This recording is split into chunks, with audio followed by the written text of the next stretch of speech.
Hello Kindred Longevity Lifestyle Designers, this is Zach here with secretsoflongevity.com as well as martin-kilgour.com. And the number one secret to longevity is to not die. So this kind of came on to me suddenly. I got my first speed ticket, unfortunately, recently. I'm not going to go into details, but basically, you know, to be honest, they were cherry picking, and although I shouldn't have been speeding, my mind was stuck on other matters, and yeah, of course, I needed that in my life. I think those kinds of things, for me personally, they come into my life almost as a sign of when I need, well, obviously, in this case, to slow down, but, you know, certain incidents tend to occur at a time when you need to get that sort of message in your life to, you know, either to slow down or to be more careful in some way. You know, I've broken my arm before doing something silly like snowboarding, and that was actually my first time snowboarding, and the last time is when that happened. And that was just like a message to me, like, you know, this isn't something I really need to be doing. I mean, if snowboarding is your passion, by all means, I'm not saying to stop doing it, but taking risks is obviously going to lead to accidents in the long run. And I mean risks in terms of risks that aren't necessarily contributing to a goal, either career-wise or financially. I think risks are a great thing to be able to take, but in terms of risks of your life, and this can be extreme sports, just generally doing dumb things. And I think most people that are engaged in health have enough common sense not to do these kinds of things and engage in activities that are risky. But yeah, there are a certain number of deaths that happen worldwide. Obviously they're going to happen more often in workplaces that are risky and things like that. And it's very preventable. We just need to make the choice to live a life where we're not engaging in those kinds of behaviors. So, you know, I'm not saying I'll never try skydiving. I've yet to try it. It does pique my interest to do something like that, but, you know, do I want to make a hobby of it? No, because there's obviously an element of it that is dangerous, and you're also getting off on the adrenaline rush, and the adrenaline in and of itself is an addiction, just like we can become addicted to caffeine, which is stimulating adrenaline or cortisol in the blood. So we also have to recognize that these things that are risky often have an element to them that is addictive and harmful to the body. Even if we never end up having an accident, it's sapping your life force or jing core foundational energy in that way. And you know, there's sort of like that stereotypical persona of the kind of person that's involved in extreme sports, that they have kind of like a burnt out kind of personality, and this might be due to other factors along with the actual engagement in that sport. But, you know, there's always the sort of the burnout that happens of the adrenal glands, and the adrenal glands make these key hormones for youthfulness and longevity.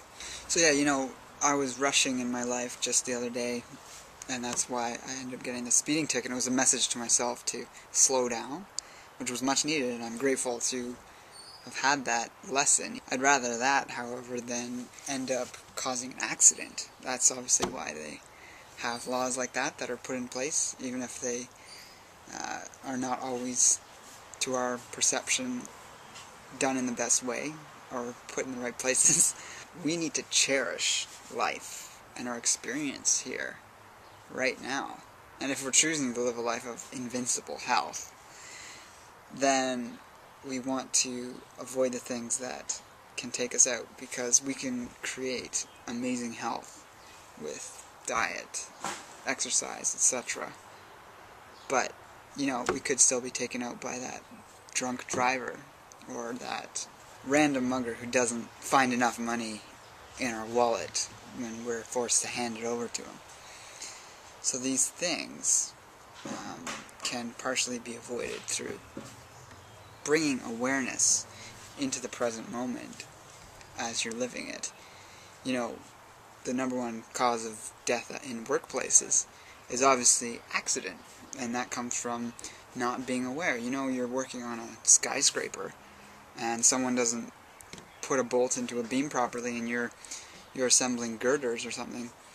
I mean, it's probably all done by machine now, but you see those old images of guys up on tall structures, like putting those big steel beams onto a frame.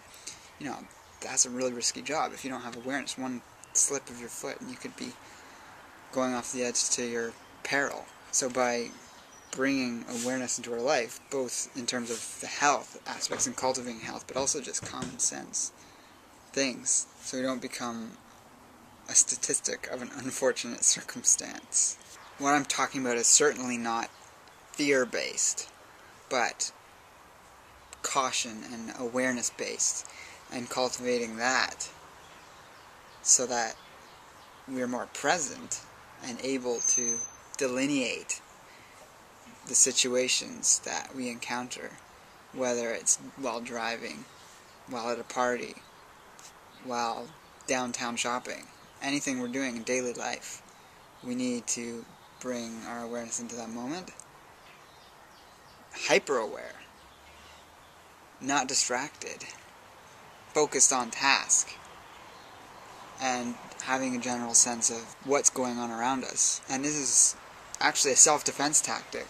If you're a martial artist, you'll know that being aware of your peripheral vision and having a sense of the people around you and other things, that's obviously a self-defense tactic.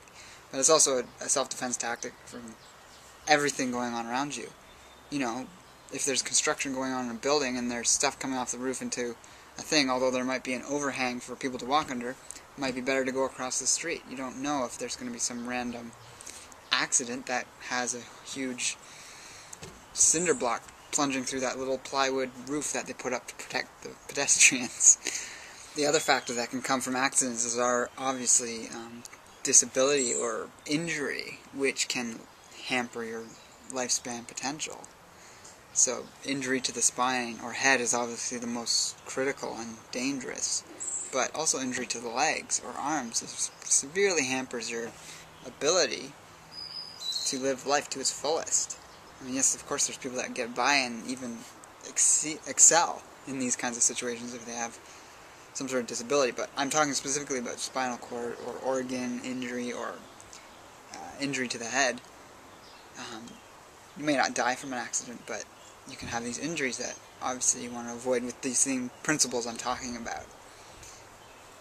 And that is perhaps more important than eating right, exercising, being social, and all these other aspects that are obviously great things to have in your life, but number one is survival, the root base cause. And in every moment, you want to survive.